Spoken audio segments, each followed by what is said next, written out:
This is a special presentation of Wave 31 Sports.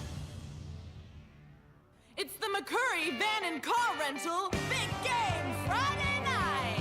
Hello, Alabama, find a comfortable spot. We got high school football and it's coming out hot.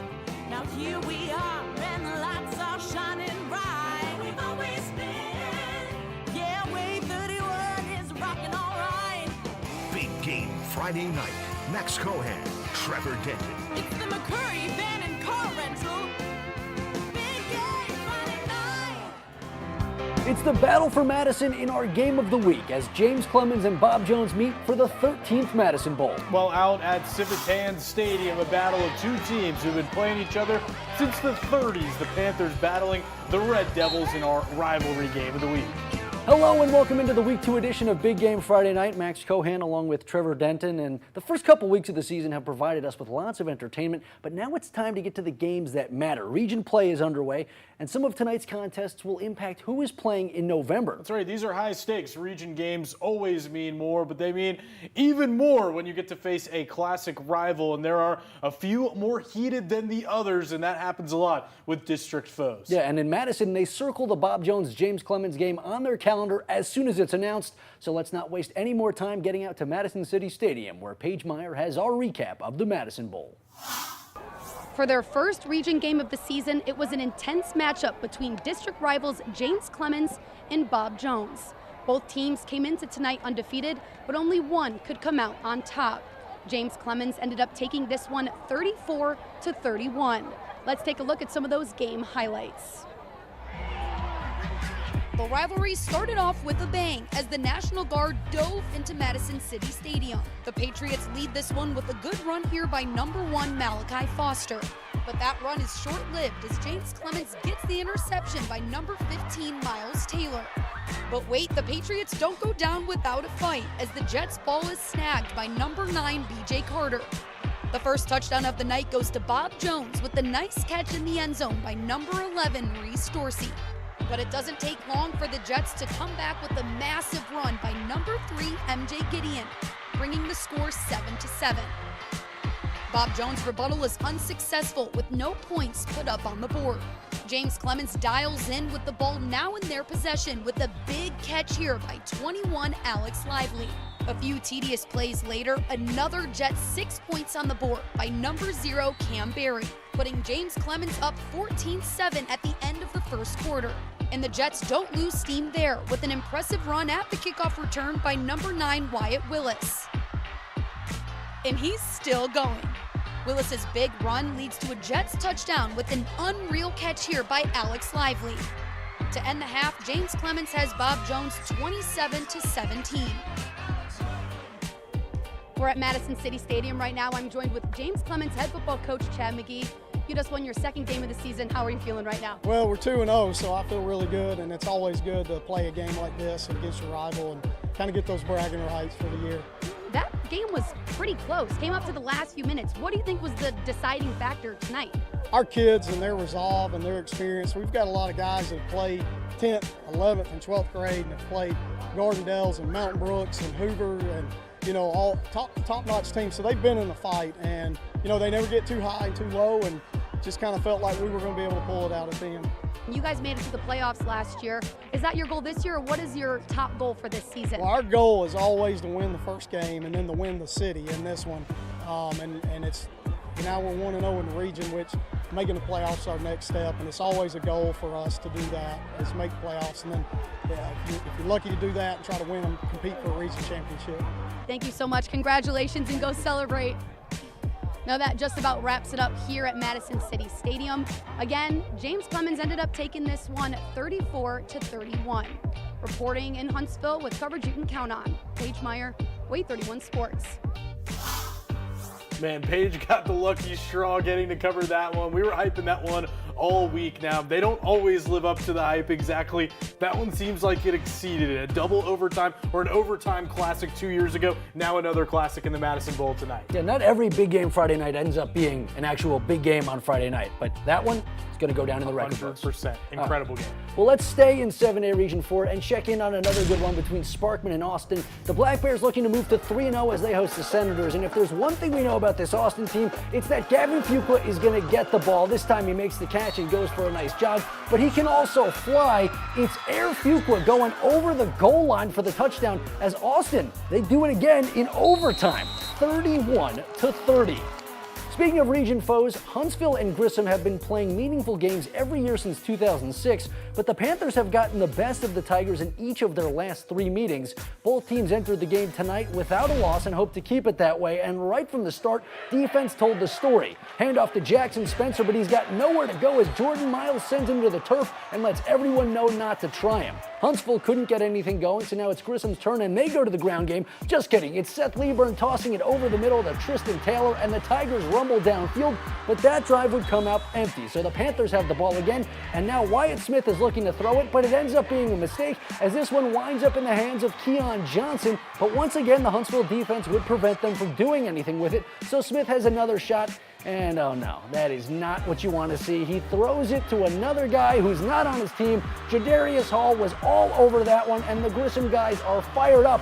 But Huntsville takes a bite out of the Tigers as they go on to win 30-27. Let's round things out with Albertville and Florence. Entering the night, the Aggies' most recent win was on August 26th of 2022. The Falcons had also gone winless to start the season, but they picked up win number 1 tonight, 51-0 over the Aggies. All right, let's move to 6A Region 7, where tonight Muscle Shoals open region play against the Columbia Eagles. Now, they have never lost to Columbia and handed them their 84th consecutive loss tonight as they win at home, 63-6. Over in Hazel Green, another Trojans team picked up its first win under Fred Ferrier last week. Tonight, they opened their region schedule against Mae Jemison, a team that hasn't scored more than 6 points in a game this season. Well, that changed as they really opened up the offense today and had things rolling, up 26-7. The Jaguars a little razzle-dazzle, running the jet sweep end around when I can't pick up a yard in NCAA 25. I run that play, so I definitely understand that there. That drive looking promising. That is until this play. They dial up the pass. Xavier Thompson leaping up into the air like a gazelle. He also finds some room on the return. Mae Jemison wins in the end over Hazel Green, 33-16. Finally getting that offense going. Over in New Market, the Bucks kicked off play in the region against Gadsden City, a team they hadn't defeated since their first meeting in 2014. Well, there's a promising play to get them going. Moses Whitecotton hawking down the quarterback, forcing the fumble. Thomas Jones scoops it up, and all around great defensive effort for Buckhorn. But apparently the fumbles were contagious out there. Looks like they had maybe some trouble on the snap exchange, and the Titans' Chris Butler picks it up and almost takes it all the way back to the crib. We don't have to wait very long to see them put the ball in the end zone. However, how about this time from Kai Franklin to Zion Gibson in the corner of the end zone? Can't draw a play up any better than that one. Gadsden City draws up a win, 40-7. Down in 4A Region 8, the Randolph Raiders already have one region win very early in the season. They beat Madison Academy in a fantastic game last week, Max. Yeah, and if they wanted to start 2-0, they'd have to do something they've never been able to do before, defeat Plainview. So let's head over to Garth Road, where the Raiders hope to win at home for the first time this year. And here's a great place to start. With a 21-point lead in the second quarter, Randolph keeps Plainview out of the end zone on their 4th and goal attempt, and that will get the Raiders sideline pumped up, and, for good reason. So now Randolph takes over, and William Mitchell is going to take the snap. And then it looks like his GPS might recalculate because he goes from the left all the way to the right, taking that alternate route. Apple Maps. Far sideline. He'll pick up some free yardage with the ref breaking out the laundry, but that drive would end without any points, so the Bears get another shot. This time they finally break the ice as Trey Rutledge takes the high snap and runs through traffic and in for 6. While that would keep them from being shut out, it would not change their fate. Randolph wins 35-14. All right, let's check in on the Battle of the Wests in Leicester. Both West Morgan and West Limestone enter the night without a loss, and the Rebels come out on top as they win 29-7. Last season, the Madison Academy Mustangs finished as the runner-ups for the 3A state title, but this year they're in 4A now and they've lost their first 2 games. But guess what? Mustang fans know not to be too discouraged because they also lost their first 2 games in 2022. What happened that year? Well, they would not lose again until the second round of the playoffs. It's a long season, everybody. Tonight offered a chance for redemption against DAR, a team they've hung 50 on every single time they've met. What a streak there. And Brian Merriweather got streaking into the end zone there, finding the opening and using it to get the Mustangs on the board first. Then he's going to run over to the sideline to celebrate. Why not? Having a good time there. But things would only get worse for DAR after that. What does a team that's down try to do? Usually you're going to try to throw the rock, but that strategy not paying off for them. Cam Childress picks this one out of the air. A long trot all the way back. I think our 3rd or 4th interception of the night, and that's a pick 6. So that's the best one so far. They hang another 50 points on the board, winning 55-0. Over at Madison County, the Tigers entered the night with 1 region win already as well, but North Jackson is for real. They would keep them from getting a second one as the Chiefs win 21-14. Over at Discovery Middle School, the Westminster Christian Wildcats moved to 3-0 on the season, extending their win streak over JP2 to 9 games now. This one a great one for them as they win 40-10. We've already seen some great action tonight, but time for us to call that first quick timeout of the game. Yeah, you don't want to touch that remote because it's almost time to check in on last year's 2A state champs. Our rivalry game of the week is next. Stay tuned for more Big Game Friday Night!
Welcome back into Big Game Friday Night, everybody. Well, losing your first game of the season always seems like a bad start, never fun, but Fife proved last year that it's not how you start, it's how you finish a season. Yeah, last week the Red Devils dropped a thriller to Pisgah, but tonight they began region play against one of their oldest rivals in Collinsville. While they've been playing since the 30s, the Red Devils have dominated recently, with their last loss to the Panthers coming back in 1983, and you wouldn't see many Collinsville highlights tonight as Fife was on attack mode playing defense. And while you won't see it, they more than got it done on offense as well. A huge 42-10 win would be more than enough for Paul Benefield and his squad, who are happy to be back in the win column. after last week getting beat, you know, it's nice to get a win and get that bad taste out of our mouth from last week. We went back to work, you know, had good practices Monday and Tuesday, and you know, these kids, they don't like to lose, and nobody's happy, and so we just went back to work, and they feel better now. We was able to throw the ball tonight. We usually don't do that, but we had to tonight. They had a good defense to stop the run, and so we had to do what we had to do. Yeah, amazing bounce back for Fife today. And while you might just assume that they're going to run through their region, they now have to go through the Geraldine Bulldogs, the only team that was able to beat them last year. Tonight, Michael Davis's squad opening up their set of region play against Asbury, a team that's been outscored 90-6 to open the season. And history favors the Dogs in this one, as they've won both games they've ever played against the Rams, and they don't come much easier than that score. Jordan Langford with one of the most casual touchdowns that I've ever seen. So they stick with the ground game. Jacob Dollar gives this man a full set of change there, stiff-arming his own guy to block for him. He'd show off his footwork, but it wouldn't break for much this time as he gets dragged to the ground by the jersey. Later, it looks like the Bulldogs are finally going to throw it, but this just turns into yet another Geraldine run. Final score of this one, Bulldogs 64, Asbury 0. Let's check in on some other scores from around the region. As you might recall, Lauderdale County went perfect, 6-0 in region play last season.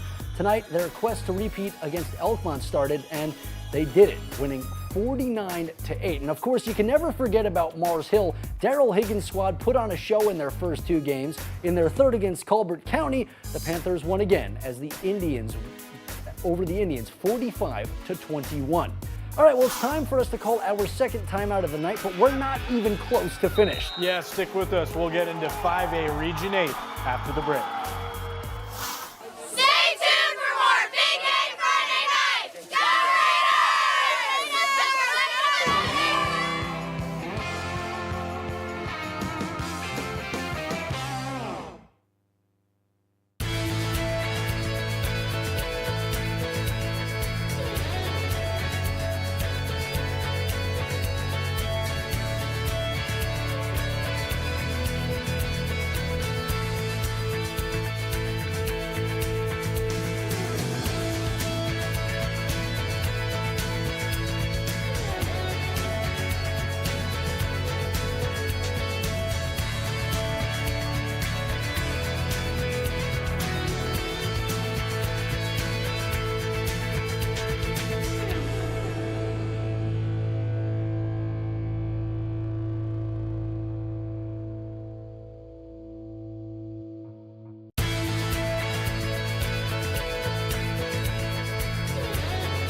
Welcome back into Big Game Friday Night, everyone. Trevor, we've seen some incredible passes, catches, and runs tonight, but the guys on the other side of the line of scrimmage deserve their time in the spotlight as well. Max, tonight I feel like we've seen more picks than a family vacationing on the Amalfi Coast. I mean, interception city tonight. We can't just show the offense, so it's time for our defensive play of the week. And let's get into this one. It's Cam Childress for Madison Academy. Look at this. The focus to be there at the right place at the right time. And we see a lot of interceptions, but we don't see a lot of this. How about taking it all the way to the crib for the pick six? And that's enough to earn our defensive play of the week. Final score of this one, 55-0, Max. Yeah, that was great. Well, now let's get back to the offensive love fest. Over at Scottsboro, the start of the Tyler Van era is off to an incredible start as the Wildcats have won their first 2 games and have yet to allow a team to score 7 points. But tonight, things got a little tougher as they welcomed an undefeated Boaz team to Trammell Stadium. And hey, why would you want to waste any time getting to the good stuff? Let's jump right into it. Tristan Shoulders rumbles through the line and right into the end zone. And yeah, you know, you're probably going to want to celebrate with your guys after that one, but Scottsboro would answer right back. Jake Jones on the keeper, and this one's coming right at you. He'll break out the Cam Newton classic after he crosses the goal line, and the Wildcats would take this one from the Pirates, 42-35. Over at Guntersville, Lance Reese has the Wildcats off to another 2-0 start. The only thing standing in their way for making it 3-0 was Brewer, but they couldn't do much as Guntersville won 52-22. And over at the Arab Sportsplex, it was a battle of 1-1 teams between the Knights and Lions, but the Knights came out on top, winning 42-7. They had to show me a little early there. Why not give me a little more screen time there? Let's give another team some screen time. The Lawrence County Red Devils, Trent Walker's guys, entered Friday 2-0, but that was before region play kicked off. However, Russellville didn't let that stop them, and they end up winning 42-13. Tonight they squared off with Russellville. Russellville wins in major fashion, 42-13, like I just mentioned. And down in 4A, Region 7, Central Florence look to move to 3-0 and hand Wilson their 3rd loss of the season. They get the job done, winning 56-7. All right, enough of the scoreboards and of my face. It's time for our 3rd and final timeout of the evening. But when we return, we've still got some 2A Region 8 highlights to show you. Stick around. Stay tuned for more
Big Game Friday Night!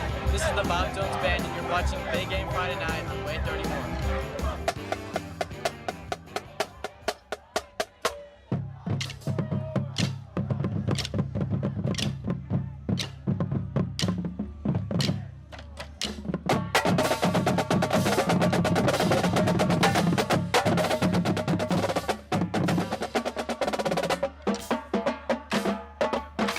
All right, how about that? The Bob Jones Band bringing the rhythm. I don't know how the team lost tonight when they got that band back. A very patriotic display there from the Patriots band. Always great to see them out there in full force tonight.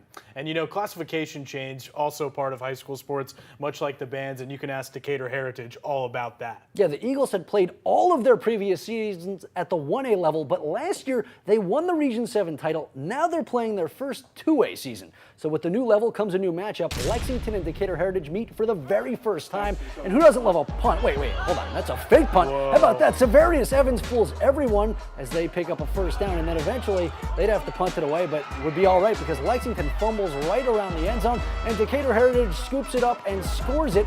But Lexington had that big play ability as well, ending up finding some big yards and some points as Brody Killen finds Noah Lime. Look at that. Nobody gonna beat him, but guess what? They'd lose as a team because nobody could stop the Eagles from picking up the big win, 42-18.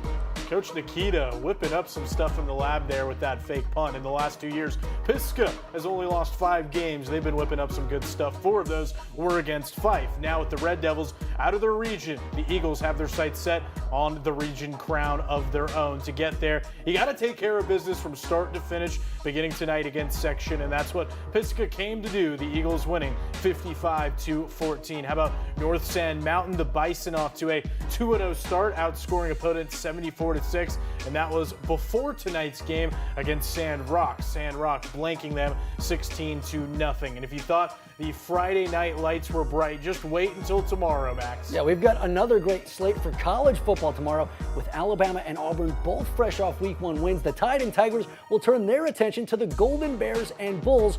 Action starts tomorrow on the Plains at 2:30 with kickoff in Tuscaloosa set for 6. And you can also catch a full day of SEC football. Where else but Way 31? Kickoff for Arkansas and Oklahoma. Old classic rivalry set for 11 a.m. The game followed by South Carolina and Kentucky at 2:30. And in our nightcap, Tennessee and North Carolina State will face off at 6:30. Sneaky, really good game to end off our Saturday. And of course, a massive thank you to everybody that helps make this show possible, from production to our EP Sarah and everybody who's on the sidelines shooting the games, because as you all know, it wouldn't be possible without them. And of course, big thank you to all you guys for tuning in and making Way 31 your home for high school football. Yeah, that's right. And to finish off the show, we'll do that like we always do with a collection of the best plays from this week on Big Game Friday night. Can't wait to see what's in store for the rest of the season. Roll the top really lights. Fun time. Yeah. Good night, everybody.